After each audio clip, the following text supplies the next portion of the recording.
നമസ്കാരം. കേൾക്കാൻ സുഖമുള്ള ഒരു കാര്യമാണ് ഒരു രാജ്യം ഒരു തിരഞ്ഞെടുപ്പ് എന്നുള്ള മുദ്രാവാക്യം.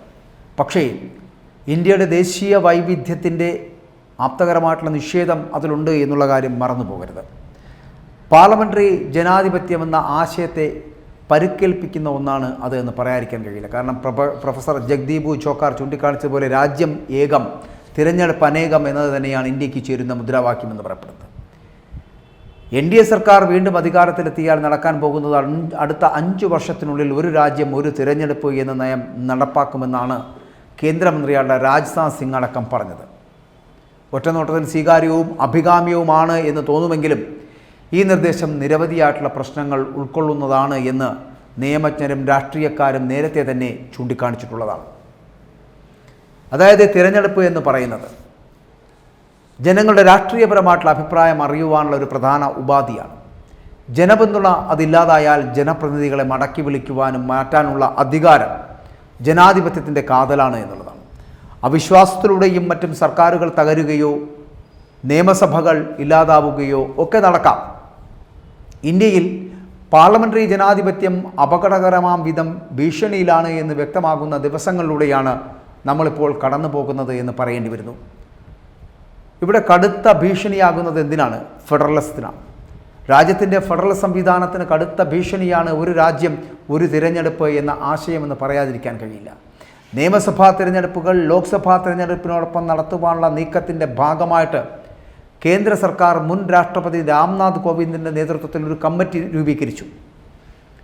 അധികം താമസിയാതെ മുൻ രാഷ്ട്രപതി രാംനാഥ് കോവിന്ദ് അധ്യക്ഷനായിട്ടുള്ള ഉന്നതതല സമിതി അവതരിപ്പിച്ച റിപ്പോർട്ട് തിരഞ്ഞെടുപ്പ് പരിഷ്കാരത്തിന് പൂർണ്ണമായും അനുകൂലമായിട്ടുള്ള ഒന്നാണ് എന്നാണ് പറയുന്നത്. ഭരണഘടനാ വിരുദ്ധവും അപ്രായോഗികവുമായിട്ടുള്ള ആശയത്തെയാണ് അതിൽ പിന്തുണച്ചിരിക്കുന്നത്. കേന്ദ്ര സർക്കാരിൻ്റെ പ്രത്യേക താൽപ്പര്യമനുസരിച്ച് നിയോഗിച്ച സമിതി എന്നതിനാലാണ് ഈ നിലപാട് അദ്ദേഹം സ്വീകരിച്ചത് എന്നാണ് ഒരു പൊതുവായിട്ടുള്ള വിലയിരുത്തൽ എന്ന് പറയപ്പെടുന്നത്.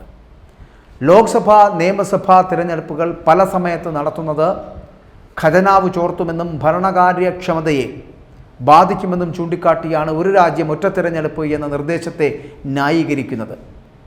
ഒന്നാം ലോക്സഭാ തിരഞ്ഞെടുപ്പിനായിട്ട് 1952 ആരംഭിച്ച് 1967 വരെ നിയമസഭാ ലോക്സഭാ തിരഞ്ഞെടുപ്പുകൾ ഒരുമിച്ചാണ് നടന്നത്. 1968-69 കാലത്ത് ചില സംസ്ഥാന സർക്കാരുകളുടെ കാലാവധി പൂർത്തിയായിട്ടില്ലാത്തതിനാൽ കാലാവധി ആകുന്നതിന് മുൻപ് രാഷ്ട്രപതി അവയെ പിരിച്ചുവിട്ടു. ഒരു വർഷം കാലാവധി തീരുന്നതിന് മുൻപ് ലോക്സഭയും പിരിച്ചുവിട്ടുകൊണ്ടാണ് ഇടക്കാല തിരഞ്ഞെടുപ്പ് അന്ന് നടത്തിയത് എന്നുള്ളതാണ്. അതോടെ 2 തിരഞ്ഞെടുപ്പും ഒരുമിച്ച് നടത്തുന്ന രീതി അവസാനിപ്പിക്കുകയായിരുന്നു.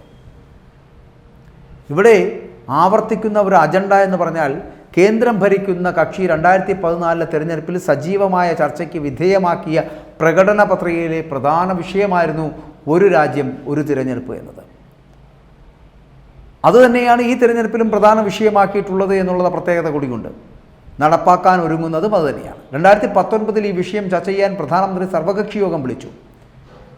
എങ്കിലും കോൺഗ്രസും DMKയും ഉൾപ്പെടെയുള്ള കക്ഷികൾ യോഗം ബഹിഷ്കരിക്കുകയാണ് ചെയ്തത്.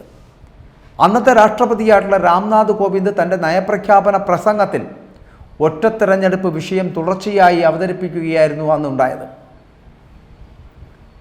ഒറ്റ തിരഞ്ഞെടുപ്പ് എന്ന നിർദ്ദേശം മുന്നോട്ട് വയ്ക്കുന്നതിലൂടെ പ്രസിഡൻഷ്യൽ സംവിധാനത്തിലേക്ക് കടക്കുവാനുള്ള വാതിലാണ് BJP ഇതിലൂടെ തുറന്നിടുന്നത് എന്ന് പറയേണ്ടി വരുന്നു.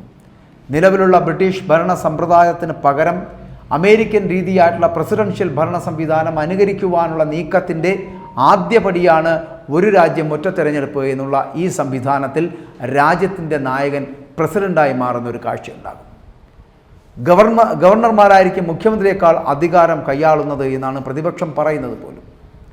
അതായത് ഒരു രാജ്യം ഒരു തിരഞ്ഞെടുപ്പ് എന്ന ആശയമെന്ന് പറയപ്പെടുന്നത് ഭരണഘടനയിൽ ഉൾക്കൊള്ളിക്കുവാൻ നിയമ കമ്മീഷൻ ശുപാർശ ചെയ്തിട്ടുള്ളതായാണ് റിപ്പോർട്ടിലടക്കം പറയുന്നത്. 2029 പകുതിയോടെ തദ്ദേശ സ്ഥാപനം മുതൽ ലോക്സഭ വരെ ഒറ്റ തിരഞ്ഞെടുപ്പ് നടത്തുവാനുള്ള നടപടികളുടെ ഭാഗമാണ് ഇത് എന്ന് പറയേണ്ടി വരും. അടുത്ത 5 വർഷത്തിനിടെ നിയമസഭകളുടെ പ്രവർത്തന കാലം 3 ഘട്ടമായി ക്രമീകരിച്ച് 2029 മെയ് ജൂണിലേക്ക് ഒറ്റ തിരഞ്ഞെടുപ്പ് നടത്താനാവുന്ന വിധത്തിലേക്ക് മാറ്റാനുള്ള കാര്യങ്ങളും ഈ കമ്മീഷൻ ശുപാർശ ചെയ്യുമെന്നും ഒറ്റ തിരഞ്ഞെടുപ്പായി അല്ലെങ്കിൽ ഒറ്റ തിരഞ്ഞെടുപ്പുമായി ബന്ധപ്പെട്ട പൊതു തിരഞ്ഞെടുപ്പ് പട്ടിക, ആ പട്ടിക ഉൾപ്പെടെയുള്ള കാര്യങ്ങളാകും ഭരണഘടനാ അധ്യായത്തിൽ ചേർക്കാൻ ശ്രമിക്കുക എന്നുമാണ് റിപ്പോർട്ടിൽ പറയുന്നത്. ഇനി ഇതിനകത്ത് കൊണ്ടുവരാൻ പോകുന്ന ഭേദഗതികൾ അടക്കമുണ്ട്. ലോക്സഭയിലേക്കും നിയമസഭകളിലേക്കും ഒന്നിച്ചു തിരഞ്ഞെടുപ്പ് നടത്തുവാൻ 5 ഭരണഘടനാ വകുപ്പുകളാണ് ഭേദഗതി ചെയ്യേണ്ടത് എന്നാണ് തിരഞ്ഞെടുപ്പ് കമ്മീഷൻ തന്നെ കേന്ദ്ര നിയമ മന്ത്രാലയത്തെ അറിയിച്ചിട്ടുള്ളത്.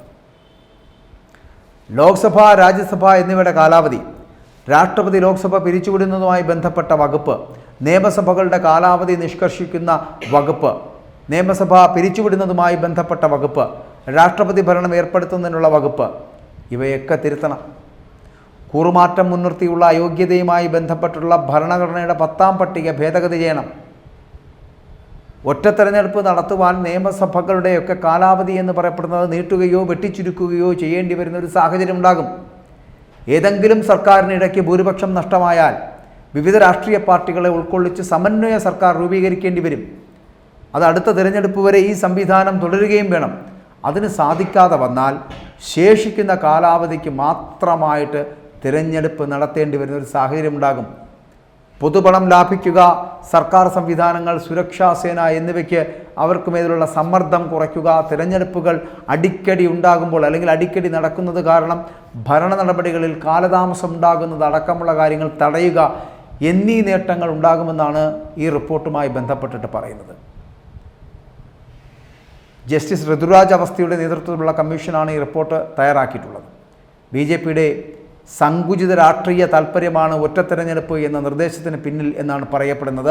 സംസ്ഥാനങ്ങളിൽ ഗവർണർമാരുടെയും കേന്ദ്ര സർക്കാരിൻ്റെയും ഒക്കെ ഇടപെടൽ വർദ്ധിക്കുവാൻ ഇത് ഇടയാക്കുക തന്നെ ചെയ്യും.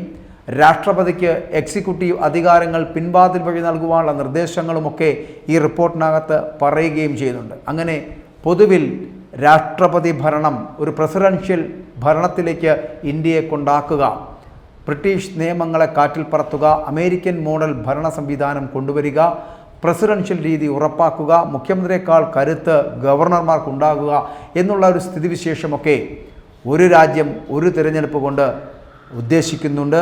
അതാണ് ലക്ഷ്യമിടുന്നത് BJP.